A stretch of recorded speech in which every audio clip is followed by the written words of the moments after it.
Won multiple Welsh amateur titles, boxing the GBs, medalled in that, boxed internationally for Wales. When I was about 16, my name was getting knocked about for the Commonwealth Games as well. Cameron Halfpenny is a property investor and Samuel Leeds Academy member. A multiple ABA boxing champion turned property pro, Cameron brings discipline, focus and a fighter's mindset to HMOs, rent-to-rent and long-term. So how did you transition from being a professional boxer to property? Boxing doesn't pay that well, so I got to a point where I just fed up with being skint. Basically, I was just on the search for what else I can do to make money. Obviously, I come across Samuel Leeds, his YouTube, his videos. You said it's a rent-to-rent, right? So how does that work? Why would a landlord do that? Because a lot of these landlords that have multiple properties and that maybe are at a point in life where they're not as hungry as the likes of myself, they just want their portfolio passive. But what's your view on the current state of affairs? There's still opportunity in the country, but they're making it harder and harder for the small business guys. Hello and welcome to the Self-Unemployed podcast, where we talk about the journey to financial freedom and becoming self-unemployed. Today I'm joined by Cameron Halfpenny, who is a former professional boxer, but now property investor. So Cameron, thank you so much for coming down. The show. No problem. Thank you. So let's talk about what you're doing now, first of all. You're a property investor. Yeah. You just told me you've got 14 properties? 14 at the minute, yeah. It's growing fast. I've took on 6 this month. And is that all HMOs? A bit of a mixture. I've got about 4 of them are SAs, and then the rest are HMOs. Oh, right, cool. So, yeah. So we're in one of your HMOs now. Yeah. You just gave me a quick tour. Yeah. It's very nice. So, and do you own them, or are they rent-to-rents, or? Bit of a mixture again, but mainly rent-to-rents. Yeah, cool. So, you're a former boxer. So how did you transition from being a professional boxer to property? Basically, I just fed up with being skint. Okay. Boxing doesn't pay that well, so I thought I got to a point where I boxed from the age of 10. Took until I had a little one. About 26 years old I was, and I thought, oh, this is no good. I can't keep on getting punched in the head and not, earning some decent money. So I thought, I'll have a look what else I can do. Yeah, so I definitely want to get into that more with you about the finance of being in professional sport. But before we do, let's talk about then how did you first get into property, and how long ago was that? So it must have been about 2021, 2022. Basically, I was just on the search for what else I can do to make money. So obviously I come across Samuel Leeds, his YouTube, his videos. So it took until about 2023 for me to go on my first crash course. And then I didn't get me first rent-to-rent. I got it before I was on the academy of January this year. So did you sort of learn a lot from his free videos and stuff I like did, that? Yeah. But the best thing was I met lots of good people off his crash course that were already on the academy. But you already had one by that point? I had one off them before I joined the academy. Oh, I see. So I met them. So you met people from the crash course? And then basically, just kept in touch with them, and they helped me a lot. And then the money that I was earning from that, it took me about a month from signing from that for that first one to joining the academy. I thought, I might as well join. And then it's just snowballed from there. Okay. Yeah, so we'll definitely talk more about the academy as well. But so that's 4 years ago, and you've got 14 properties in 4 years. But I've got 14 from this January. So 10 months. Me residential. I first bought that about 10 years ago. Okay. So that's how I got started. I started obviously just letting mates stay in my house with me because they had nowhere to go, and then I was earning decent enough money from that, and it was helping pay me mortgage, me bills, and then it was easy living for me. But obviously, so that's how I got the idea to house hacking. I was earning more from doing that. So, So you did that for like 10 years. I did that for a few years until I met me little one's mother. Right. Yeah. We'll get back to the interview in a moment. First, do you ever feel like the system is designed to keep you broke while the rich get richer? Well, we're here to help you flip the script. Our podcast and newsletter breaks down the 4 phases of wealth. Ditch bad debts, make your money work for you, take smart risks, and systemize for true freedom. If you want tips and exclusive content to build your wealth, click the link in the description to join our newsletter and take your first step to becoming self-unemployed. You got 14 this year. Yeah, in about 10 months. In 10 months. So why did you not get more between 2021 and why so many now? It was more because I did things backwards. A lot of people try and get their first deal, source it themselves. But I already had a great connection with people that had a lot of credibility. So I ended up buying my first deal off them, even when I wasn't on the academy. I didn't even have the knowledge at the time to basically source my own. So I thought, well, if it's a rent to HMO, I know how to fill the rooms because I ended up doing it in my residential. So I thought, well, I'll buy it, fill it, and then it's easy then. And then I joined the academy. I learned how to source, obviously, and it's just snowballed from there. So when you say you learned how to do it with your residential, before you said that was just mates and stuff. Yeah, it was just. Are a lot of your tenants your friends or not now, obviously. But because you see, as I got older, I bought my first house when I was 22. So I did have a lot of mates in at first, but then as my mates settled down, they had kids, they found partners. Obviously, I went on certain websites and started looking for actual tenants. Yeah. And guests. Yeah. So. Yeah, that's interesting. So financially, you're a lot better off now than you were. A lot better. Yeah. But how quickly then? Because it can take a while to get the money back that you need to invest in. Yes. I mean, me personally, I've not sort of done it like that. I focused on raising finance. So obviously, a lot of me mates know what I'm doing. So it started off. A lot of me mates were investing in new properties with me, and we were splitting the profits, and and now I have investors from everywhere, all up and down the country, and have some big things in the pipeline. So how do you structure that when you've got investors? Are you just sort of borrowing money from them and giving them a set return, or they put the money down? Yeah, I manage it, and then obviously we split the profits. So it's more like a joint venture. Yeah, it's a joint venture. Yeah. So have you got multiple companies with different partners? No, I've just got the same one. Same company, my company. I am going to set up a management company because now I've got the credibility. I've got investors wanting to invest up north that just want me to manage it for a small percentage. So I'm in the process of setting up a couple of different companies in property to diversify. Yeah, cool. So let's go back then to. Tell us about your boxing career. So I started at 10 years old. I had a lot of fights. Won multiple Welsh amateur titles. Boxed in the GBs, medalled in that. Obviously boxed internationally for Wales. It was a really good time in my life. It taught me a lot growing up. Discipline. It kept me from drinking in parks when I was a teenager and doing all the stuff I shouldn't be. Yeah. It was good, and it probably calmed me down quite a bit. Stopped me fighting in school. So much. People watching this will think no, it didn't. Yeah. But yeah. So then, what made you decide to go pro? Because that's quite a big decision, right? It's a big change in lifestyle. You need a lot of dedication, and no guarantees. No. To be honest, I had a lot of fights as an amateur. When I was about 16, I'd won multiple Welsh titles, and very few people get selected for the Olympics. That's like the dream.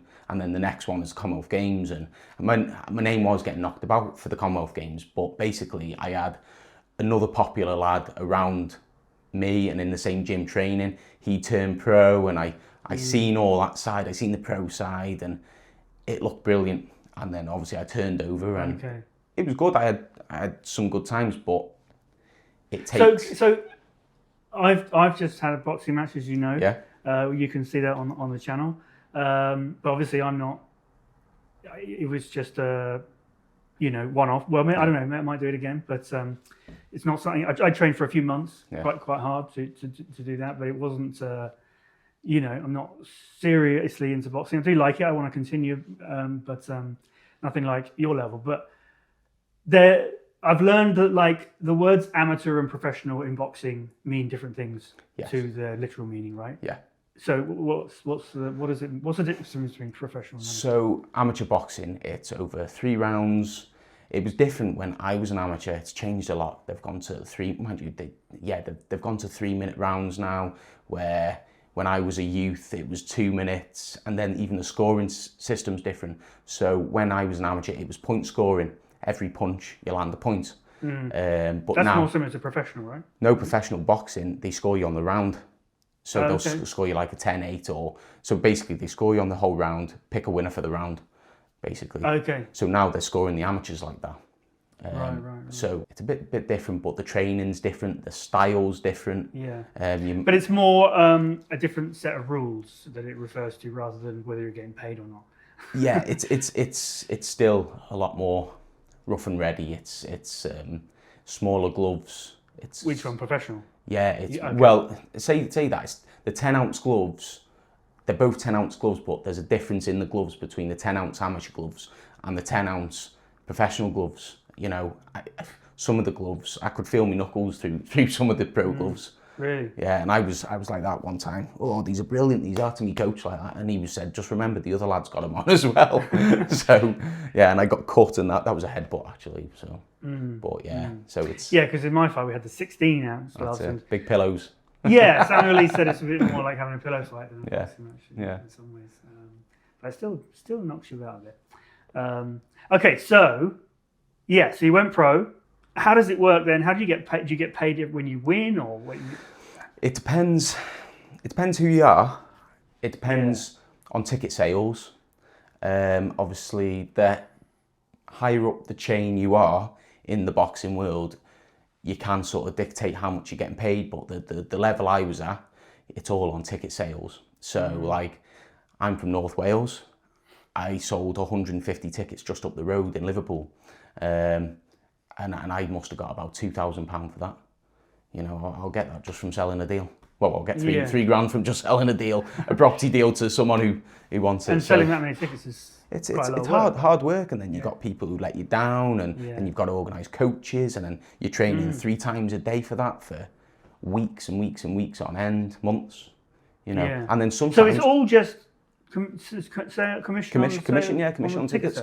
Yeah, and then basically I've had it where you'll sell a load of tickets, get a week before the fight, and your opponent pulls out, leaves you in the lurch, or they've got to find you a replacement, So it's not an easy sport, Yeah, because to make like an average salary, you've got to do that 10 times a year, at least. Yeah, that's it. And the amount of time and effort and injuries, I'm very injury prone. Because I've been boxing from the age of 10, so my body was feeling it in my mid-20s, where some people who start at like 17, they haven't wore down their body for years, and they can have a much longer career. So it's not something that's good to get into too early? It is for the experience. Yeah. And I'd be all right now, but maybe not at a professional level where I've got to train so much. Maybe if I went on like the unlicensed scene, where I can get away with training once a day, not 3 times a day, because... so and an unlicensed, that's kind of like a separate category from the professional. Yeah, and the amateur, it's sort of, they call it... Because it kind of, when normal people hear unlicensed, it would have a very negative connotation. They would think like the back room of a pub or something. It's not like that. It's just basically, it's not like it's a sanctioned body. It's not like a professional. Like the fight I had was technically that's it. It was like, was it classed as white collar? I think so. But there's Although that word was never really used. It wasn't. Because it was kind of independent from any kind of... Yeah, it was. Yeah. It was for charity, wasn't it? Yeah. But it was safe. Like I never felt like it was badly organised or it was dangerous. There was rules. You've got big gloves on. Yeah. They're only, what were they, 3 2-minute rounds? 3 2-minute So you're not in there for long. No. But yeah, it's you're boxing. Felt like a long time. Yeah, it does. It does. It does. But when you're boxing at the level I was at as a professional, you're boxing people who I was working full time as well. But you're boxing people who I don't know how people get by. I mean, I had a full time job and a daughter, but some people I know are just like PTs, so they're in the gym anyway every day. Yeah. And then they're training, and I don't know how some people do it and then earn a living. You know.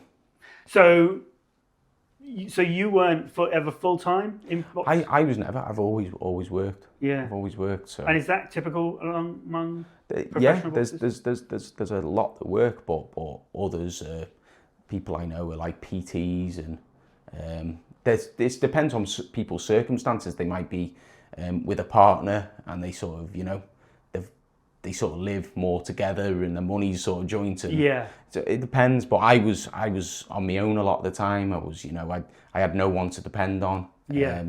No, but the point is that, like, for most professional boxers, they're not making enough money from it. No, that's it. And that's probably true in most sports. Yeah. There's ex-world champions now that are working now. There's people, and I just thought, I'm not gonna carry on and not have anything and any future out from the I mean,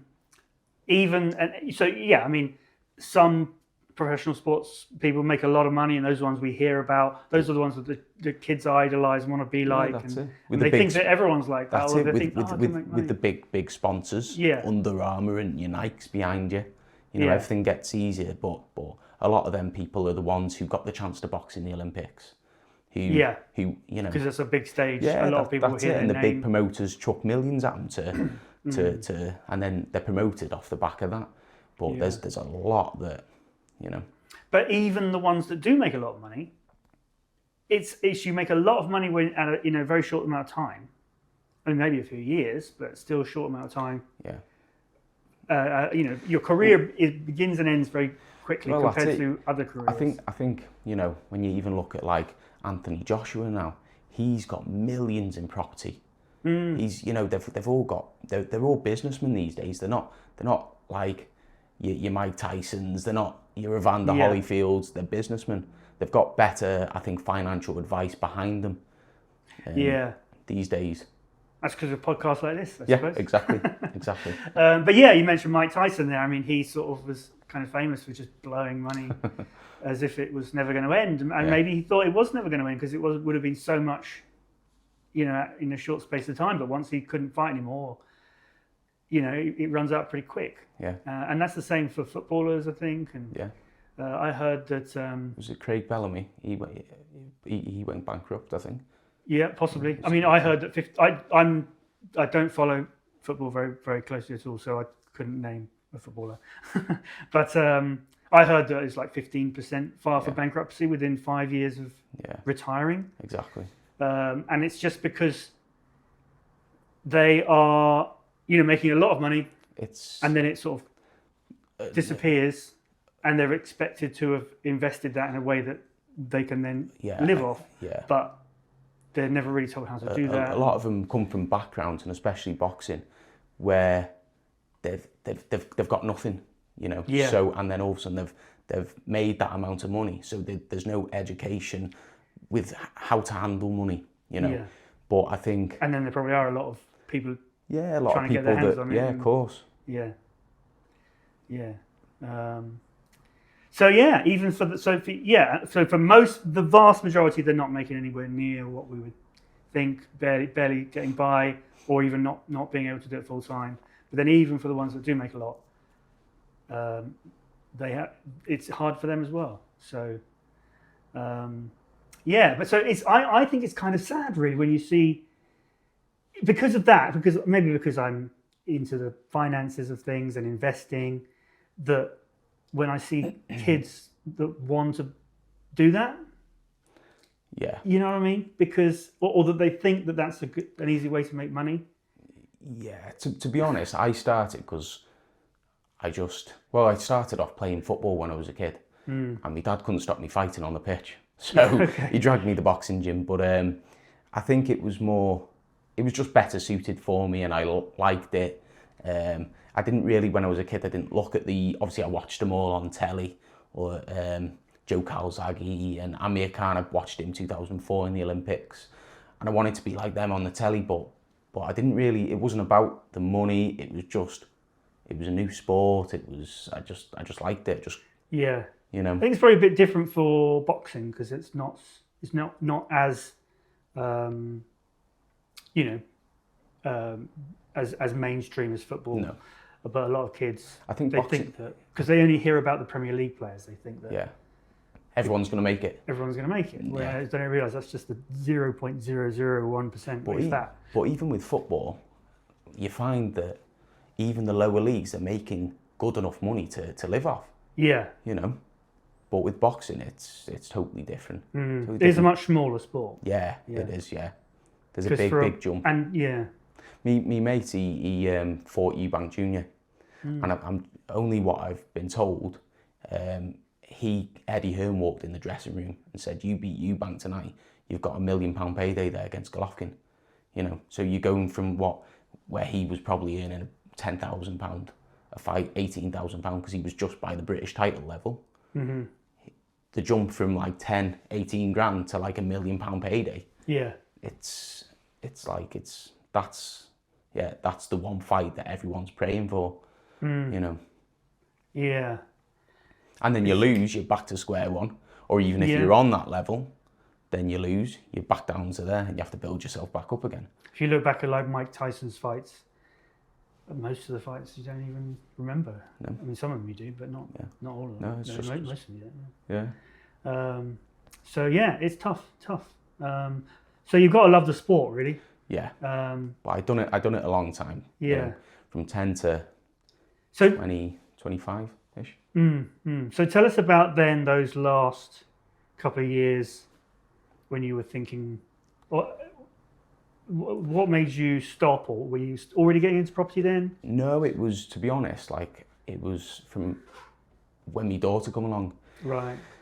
I had a bit of a break, and then I sort of moved gym, and then I ended up fighting for this new gym. I had my first fight for them, and then basically COVID hit, and so there was a big layoff then. My daughter arrived April 2020, and then by the time we were all allowed outside again, sort of I'd grown up, my mindset had changed, and it was the daughter must have had a big part. Yeah, and it was you realise that it's not just about, it's fine when you can do something you're passionate about, as long as you're making just enough to get by. But when you've got to support a family, that's it. It was all about me at one point, and then it sort of changed. And then I thought, I didn't want to box all my life because, I'd end up punch drunk. Yeah. There's going to be some day that I have to call it a day. So I just thought, right, now's the time. Well, basically, I had to do something because I'm not sure if I could swear. I didn't have a pot to piss in, so I had to make a change somewhere. Yeah. And, so what did you do? What was the first thing? Basically, I rented out a room again in the house. Yeah. And then basically, I ended up moving out of there, rented out all the rooms. And then did you? Well, you said you were working the whole time, right? Yeah, I was working as well. But I rented out all the rooms in me house. I moved out. That was the rent from there, and it still is.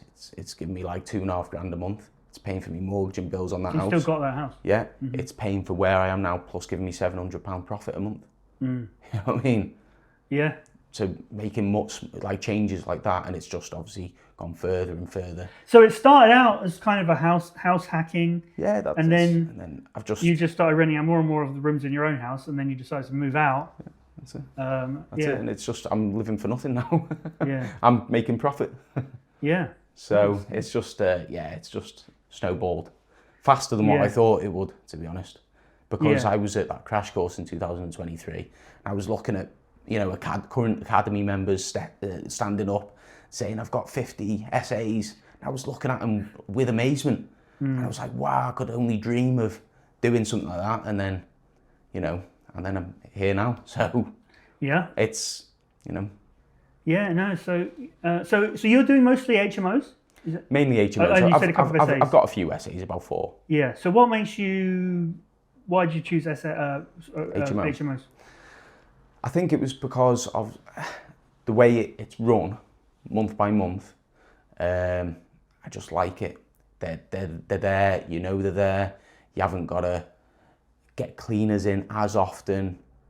They sort of run themselves a bit more, I think. Than an essay? I think so, yeah. It depends whether... Then again, essays, obviously, you can get long-term contract bookings, and I think they're a lot more easier, but holiday makers coming in and out, it seems a bit more hassle to me. Yes. Well, in my experience... in my experience, holiday makers are quite a small part of it. Yeah, they are. I think it depends where your property is and things, but mine are mostly contractors. That's it. They're the better. And because they just come, sleep, maybe make a microwave meal or something, and then go. Yeah. Whereas tourists complain about little things. Exactly. There's a lot more, I think so. But do you find though with HMOs, because they are kind of for want of a better expression, like the bottom end of the housing market, the cheapest way to get a house.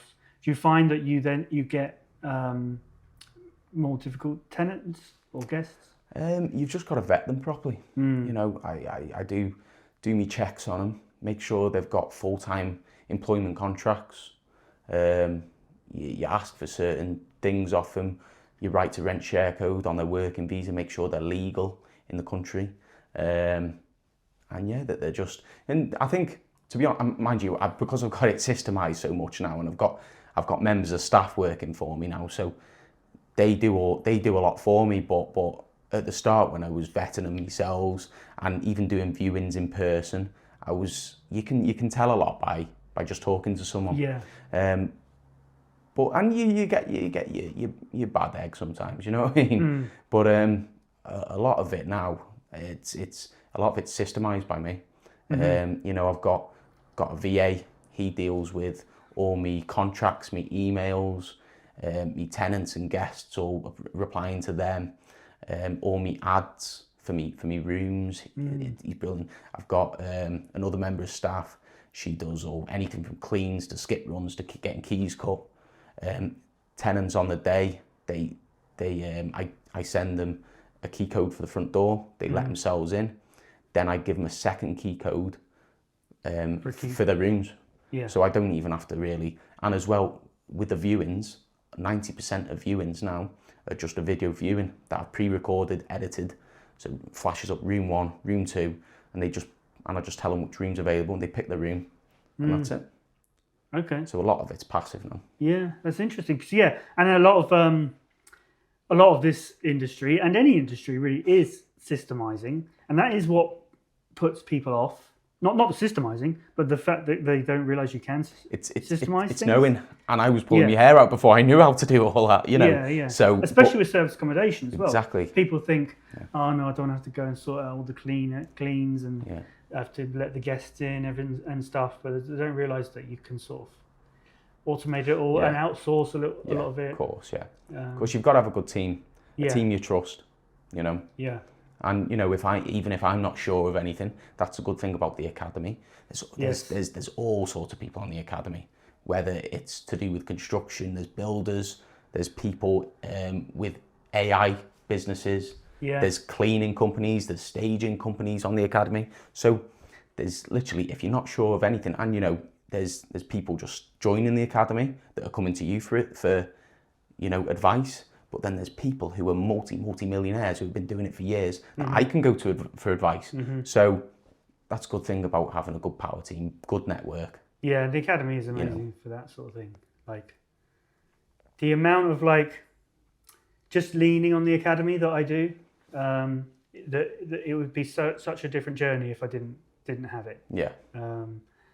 That helped me to sort of think clearly and make decisions about stuff.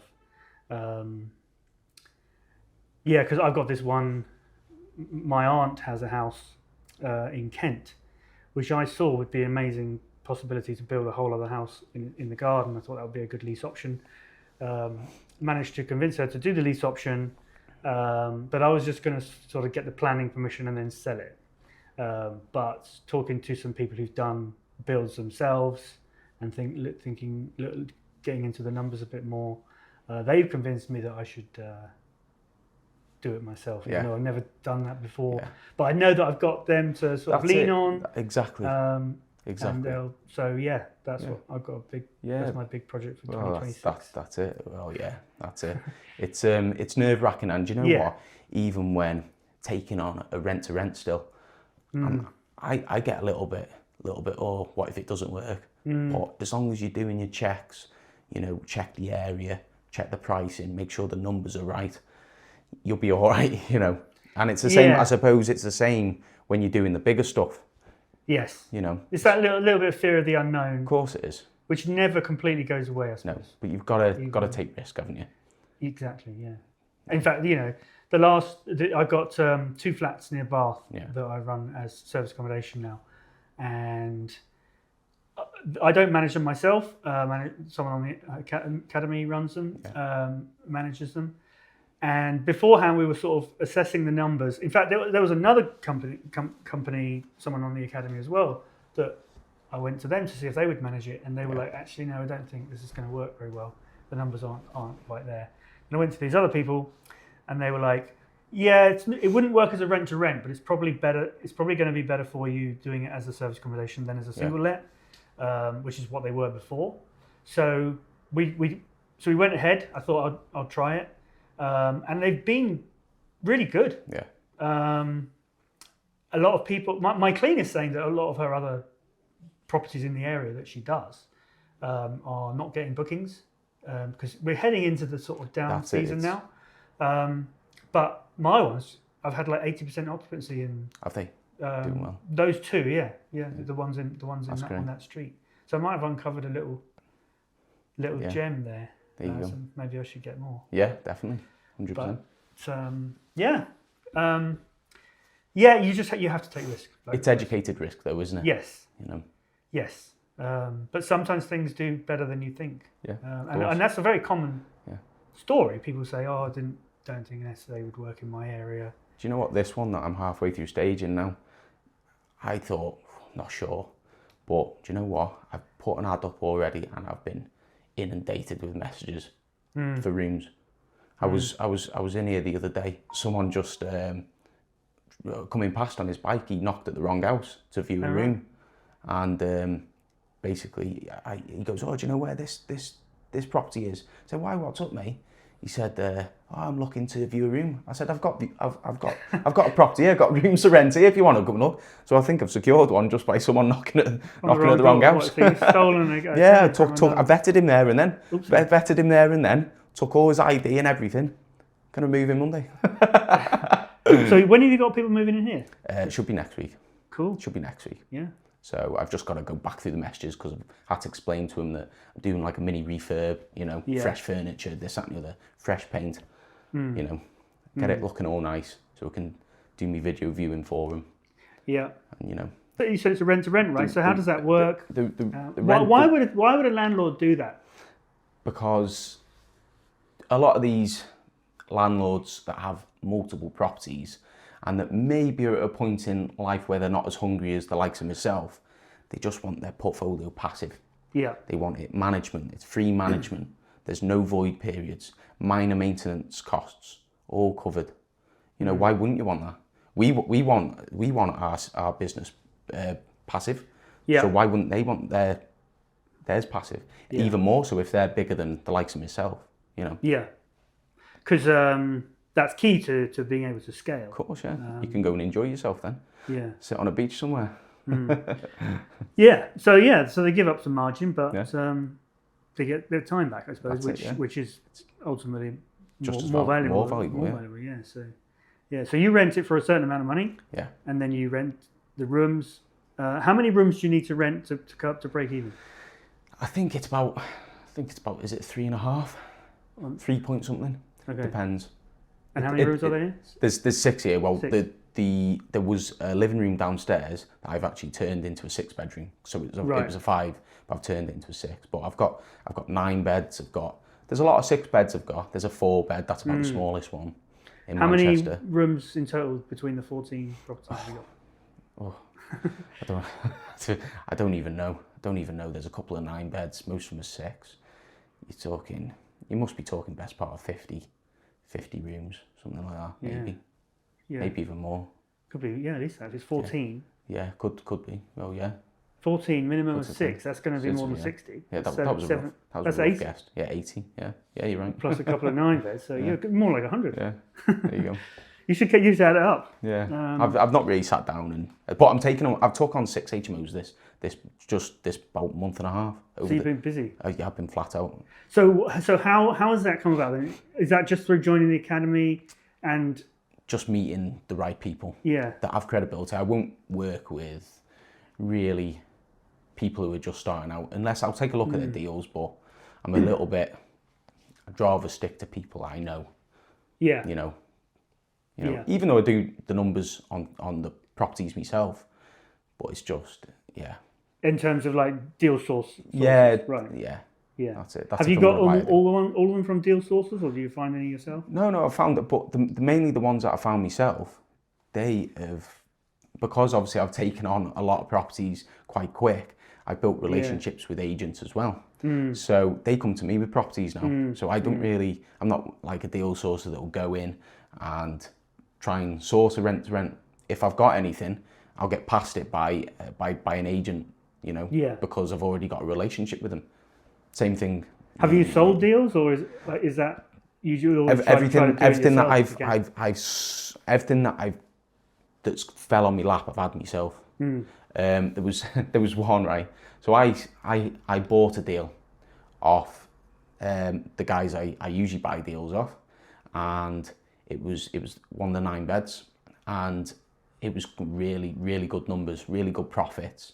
So anyway, I had loads of people messaging me, and so obviously I had the pick of a bunch. So I thought, this other lad, he's got care homes, he's got all sorts. So I thought, he's quite credible to work with.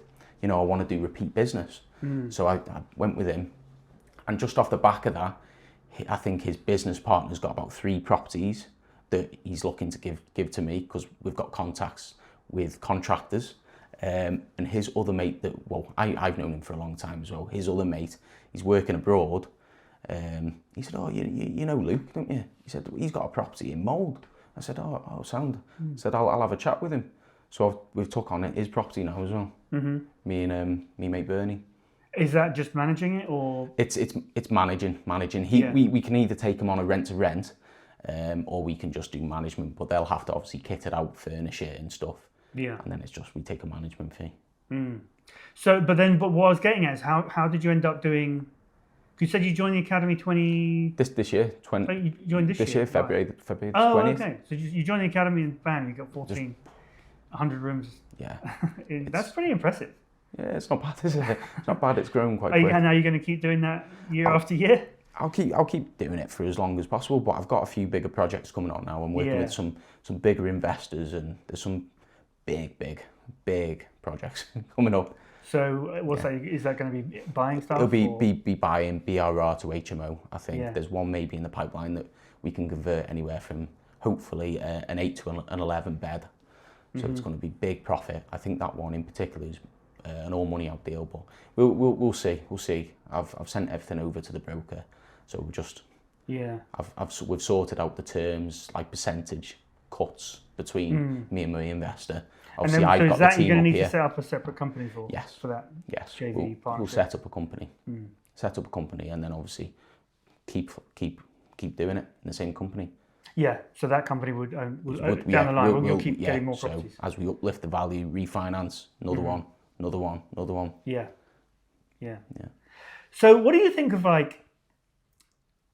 because we just had this budget, and there was a lot of, you go on YouTube and stuff, start watching videos. On the way up here, I was watching one super negative about the housing market. It almost scared me a little bit, But other people are still more positive. They're saying that actually it's going to be good. This is a good time to buy because everyone else is scared. Yeah, there's that. What's your view on the current state of affairs? I think there's still opportunity in the country, but they're making it harder and harder for the small business guys. Yeah. I just think there's a lot of millionaires. They're moving out this country now. They're all moving to Dubai. I'd probably do the same if I was on that level. A lot of people on the academy moving to Dubai. Yeah, they are. They are. Partially. That's it. Yeah. So, but there's still opportunity in this country. There is, Yeah. you know. I don't think it should put you off setting up a business, because there's still profit to be made. There's still properties to take on, you know. But you've got. And there's still demand. You know, everyone needs yeah. somewhere to live. There's Exactly. a shortage of homes. Exactly. I think if you yeah. So but the thing is, like, what we're doing as landlords is, you know, we're the solution to a big problem. We're providing a valuable service to people, but a lot of people don't see it that way. It's just ridiculous, isn't it? Yeah. So and the government's not helping by taxing us more. No. And we need reforming, don't we? yes. Yeah. See, I mean, I kind of feel like things are going to get worse for the next few years. Yeah. And then I think reform will come in, and hopefully they'll improve things. I don't trust any of them, but we've not got much option. No, You but know? it's certainly reform are speaking more common sense than anyone else. Yeah. They seem to have more experience in business. I know Richard Tice was in the property industry before he got into politics. So there's some hope there. But even then, like, it could be 2029 when there's the next election. Who knows what might happen between now and then? They might, you know, so they may not even win. But then it could be another year or two before they get round to sorting out. That's it. They've got to sort out property and stuff and the economy. Oh, yeah. Or it could take that long for things to get. And I don't know. Depends what state that they leave it in for them. Yeah. Yeah. Well, and also, because will landlords survive? Like, that's it. That's why everyone likes guests, not tenants now. Yeah. You know. Yeah. So, and that's another thing. Do you have any problems with the council and like selective licensing and stuff like that? That just to me seems like another money grab. I've had no problems yet. No problems. I had a license. I had an agent pull out on a property on an HMO. It was the first one I ever took. But obviously he left. He stopped managing the property. So the license went with him. So I've had to renew a license on that one in particular. So you do get selective license? Yeah. Yeah. That's the only some sort of problem I've had. Some people say that if you're doing you only need that if your tenants are on technically you only need that if your tenants or guests are on ASTs, which yours aren't. Mine are on an excluded license agreement. Yeah. So then technically you don't need the selective license, but then councils will say, sometimes they might say, oh, well, but they're not, in that case, they're technically short-term lets, so you need to have planning permission, like a C1 rather than a C3. Yeah. I don't know, are your properties C1 or do you know? Or? They're all, I think, C1, yeah. Oh, okay. I think so. So, right. I think so. So no problem for you then. Yeah, no planning. Yeah. So, because it just seems such a mess, the whole system, and they'll make it harder and harder, even for short-term lets. Yeah, and I get it. Like, councils have got no money because they keep spending it all on crap that we don't need. Exactly. So they're trying to get as much money out of people as possible. But I don't know. They call it the selective license, but they don't come and check anything. No. You know. I've had I've had a couple of inspections. Have you? Yeah. Okay. On two of my properties in Oldham. Right. I guess it's a bit different with HMOs. HMOs is a bit more regulated. Yeah. So I've had a couple of inspections, and nothing really not much really come of it, really, No. to be honest, So, But it's particularly weird for service accommodation, I think, because there's no license, nothing. Yeah. So how do they know what properties are what? Yeah, I mean, they must be just scanning Rightmove, Must be. or not Rightmove, Was it Airbnb, Airbnb and and Booking.com? seeing when a new property comes on, and then. But then, because I heard about one landlord who was renting out to a tenant, so he had the selective license, but then he did it on a rent to rent, so it appeared on Airbnb, and then the council wrote to him and said, "Oh, well, you've seen that you've done a change of use, so we're revoking your license." Yeah. Which doesn't really make any difference because, okay, they don't need the license anymore, but they're just trying to scare people, which is just totally anti-business, anti-productivity. It's anti, an SA. Okay, it's not providing a home for people, but like I said, most guests are contractors who are coming to. In my ones, I've had someone who came to replace the floor in the local leisure centre, someone who was working on a local water infrastructure project. So these are important things, So it's offering a valuable and important service, But it's so stupid they're going to revoke the license just because you're not using it. Yeah. When the DVLA don't revoke your driving license just because you cycle to work one day. Exactly. Yeah. I mean, I guess it's a relatively short amount of time that you've been doing it. Yeah. So you hit problems all the time, don't you? Yeah. But it's to be expected, You can't, I've had a mouse in one of my HMOs. I had to catch that. It's just little dramas like that. Yeah. Washing machines breaking and stuff like that. It's just, Yeah. I'm not really. I took on one in Oldham, and it was a night. I must have had it about 3 days, if that, and I went down to Heathrow for one of the courses, and it was what they called at the back of the toilets, the like cisterns. Cisterns, yeah. Basically, there was a leak on one on the top floor, like we're on now. It went straight through into the fire alarms. They couldn't turn the fire alarms off. Water went into them, so it was a nightmare there. But got it all And it sorted. would happen when you're not. Yeah, in town. I think it knows when I'm going away or something. Yeah. But I've got systems in place to help me. You know what I mean? Yeah. Take care of stuff like that now. So what kind of systems? You're a handyman on call? I've got everyone, handymen and obviously a staff member that's an emergency contact. I've got every type of contact that I'd need, really. Yeah. So you didn't need to attend personally. I couldn't. I was in Heathrow. Yeah, but it did the system kicked in. Yeah. And that's sorted. it. Well, yeah, and as well, like that was a rent to rent, so the agent's got an emergency contact. So you ring them, they can go round, or you can sort it. I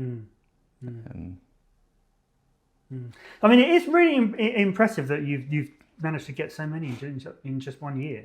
It's just I've just focused on raising finance.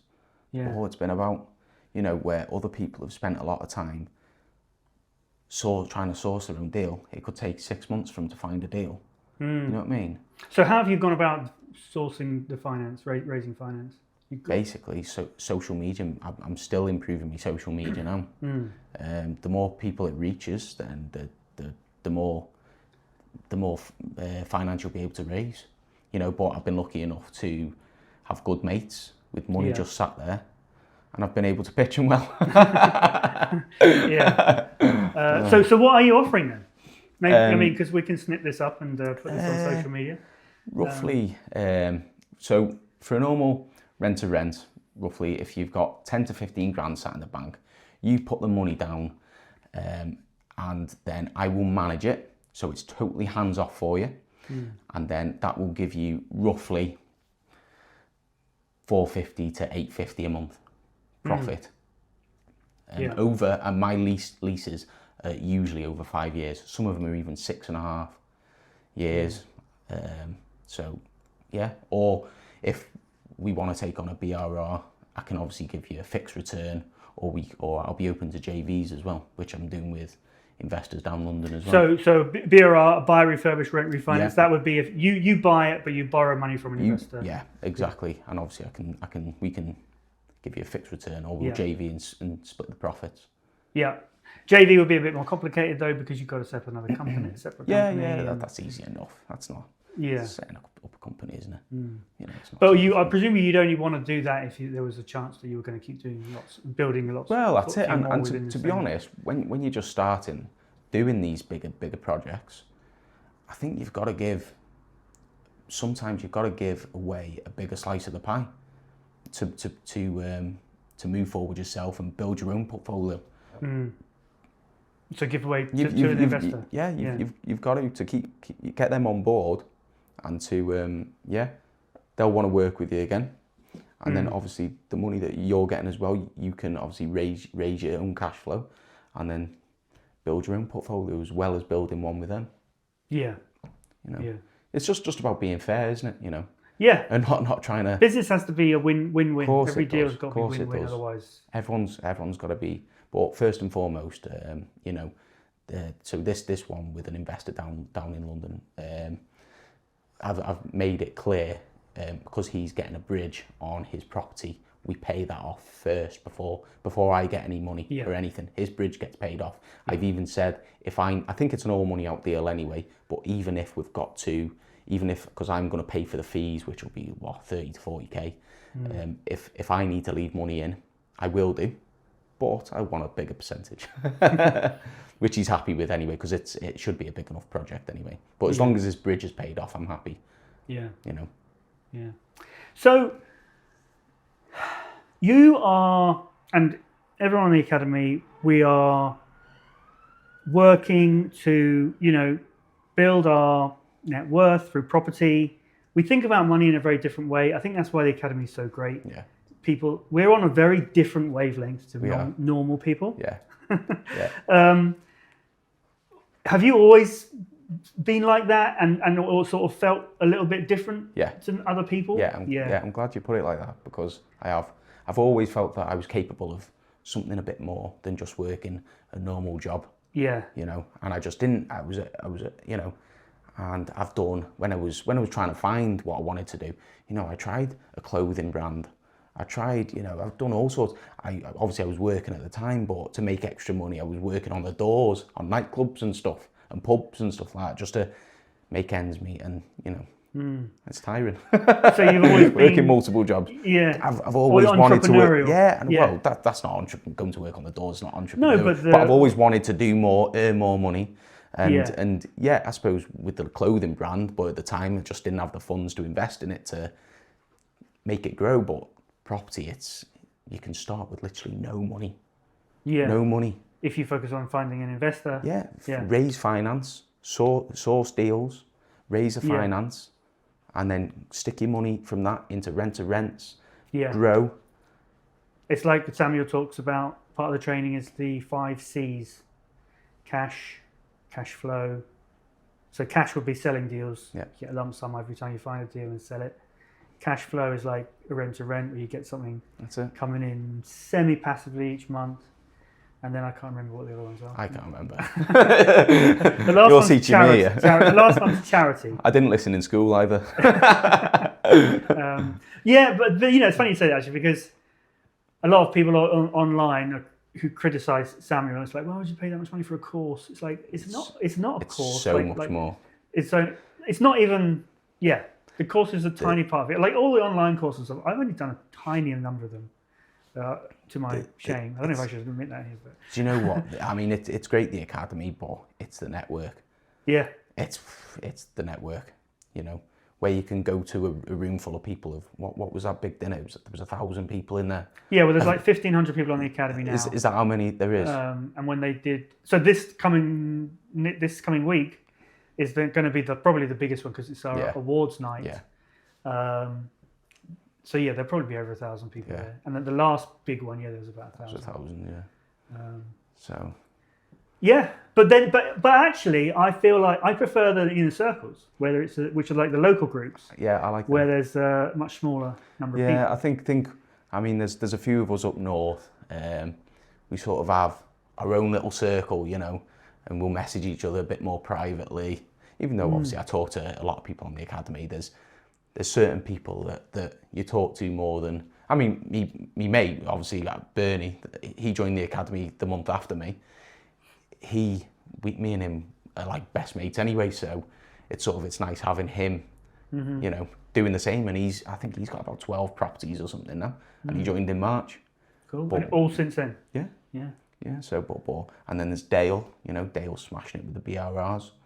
So we're all. And Shannon. There's Shannon as well. She was on the show a few episodes ago. Yeah. So we're all quite close up here. Yeah. Yeah, it's nice. So how many inner circles are there in this sort of Liverpool? I know there's Liverpool, Manchester. It's Liverpool, Manchester. I'm an inner circle leader for North Wales. Right. There's which ones? There's Preston. Which ones else? Which other ones have I been to? There's so many now. They're to be honest, they're the same sort of ones I tend to go to. Yeah. I do obviously network elsewhere as well, because obviously there's that where all of us are doing the same. So I quite find it helps going to other networking events. You know, not necessarily property ones. You know. Yes. To raise finance. Oh yeah, for raising finance. Yeah. So what other ones do you go to? So there's say not property, but property at Poppadoms. You heard of that? Yeah, I heard of them. Yeah. There's the guy who runs that was going to fight Samuel. That's it. I heard about that. I asked Samuel, and he said he wasn't, or didn't have much of a following or something. But I don't know. I didn't go. Well, it didn't happen, but yeah, I've heard of them. Yeah, and there's Pin as well. That's another big one. There's a couple of different. What about ones. the non-property ones that you mentioned? To be honest, which ones have I been? I can't think of their names now. There's one that I've been to in St. David's. St. David's is a hotel by mine. There's another local one that the woman that's done me clothing. She's only just started. Again, I can't remember the name of it. She just said, "Meet me on Friday." I'll be there. So I turned up, and there was lots of like construction workers, and you know what I mean. So it helps. It helps. So, and I remember actually hearing that Samuel back in the day when he was like 17, he used to travel to a breakfast in one place, a business breakfast somewhere, then a lunch somewhere else to try and find people to sell deals to. That's it, yeah. So yeah, networking is what it's all about, and it's really fun as well. Yeah, that's it. And like you said, you just get to, you get a problem and you just know someone, or know someone that knows someone. That's it. Yeah. That can help you with it. Exactly. Whereas doing this what I've done without the academy would just be unthinkable. Exactly. Yeah. So what's in the future for you? Are you still boxing at all? There was some talk you've been involved with the event we just had. Yeah. But I just had to be real with myself, and I'm far if you've taken 14 busy. HMOs this year. Far too busy. Far too busy. So I might box. I don't think I'll box professionally again, because I think it might be more expensive now. I think even to get your license and brain scan, it was £1,000 a year when I was doing it. You know, and then so I might box. I might do a few unlicensed ones in the future. You know, it's just for fun. Yeah, just it'll keep me in the gym, get me fit again. I've lost a bit of my fitness with obviously being busy. You know what I mean? But and if it can tie in with some sort of networking as well. Exactly. Then it's a good thing. It raises your profile as well. Yeah, exactly. Never say never. I told Samuel I'll box on the next one. Yeah. But I said to him I want to become a millionaire first, and then I'll have maybe a bit more time to play with. And obviously I don't want to get beaten up because I'm getting older now as well. So, but as a former professional, that's what I mean. Maybe I could still do a little bit an unlicensed, and I can stay in the gym, and it's more of a social thing now for me. Yes, you know what I mean. Yes, I definitely I fought Jag, and I don't want to hurt Jag. I can't imagine fighting Jag, even though I did. You know, because I love Jag. He's a great guy. Yeah. There were, and I know that we sort of played up some of the beef and stuff between people. Not me and Jag, but some of the other fighters. I think that was all mostly made up for the You of know, course. and that's part of the fun of it. But at the end of the day, Is it made a lot in the professional world as well? it is, but it isn't, because you remember, like a lot of us, we've sparred together. Yeah. So, and then all of a sudden we're fighting each other. But you've just got to turn off when you're in there, because at the end of the day, it's kill or be killed. He's trying to take your head off, so that's it. Yeah, you know. It's different when you get in the ring. It's not your friend. I think it depends. There's some people do have proper beef, but then obviously when you're weight cutting, you're hungry, then you've got a fight coming up, so there's a lot of built up tension, nerves, and a lot of it is mindset. Yeah, you exactly. do need to develop that winner mindset. Like, you cannot, if you think you might lose, you will. Exactly. So I guess part of it is developing the mindset. But what about marketing as well? Is a lot of it just marketing? Yeah, it's like it's the same as the property. You've got to put yourself on social media, and you've got to do something to get attention. Yeah, that's it. And so anger seems to get people's attention. Yeah, exactly. Boxing, I think boxing's changing, isn't it? With all these YouTubers doing it, and Jake Paul and that. Yeah. And it's a bit of a circus now. You know, I think Anthony Joshua's fighting Jake Paul next. I don't know. What I mean? I can't. It's odd. But there's a lot of money to be made in it for them. You know, they've already got the followings. Yeah. You know. And is Anthony Joshua sort of at the end of his career? I'd say so. I mean, so it's probably a big payday to retire on. It is, but I mean, he's got probably well over 100 million now. But I think is he getting 50 million for this one? Is he? I don't know. No idea. Only what you read on social media. You can't believe everything that you see, but it's another. There's a lot of money in these. Yeah, but it's just with the social media people, because they know how to get attention. Exactly. That's what they do. So, and you know, even though like it's a farce, I'll still probably watch because I want to see Jake Paul get his head punched off. Yeah. You know. Yeah. Okay. Well, let's look forward to that. Yeah. Thank you for coming on the show. Thank you. And Thank you for having me. Thank you for watching. Yeah. And I'll see you next time.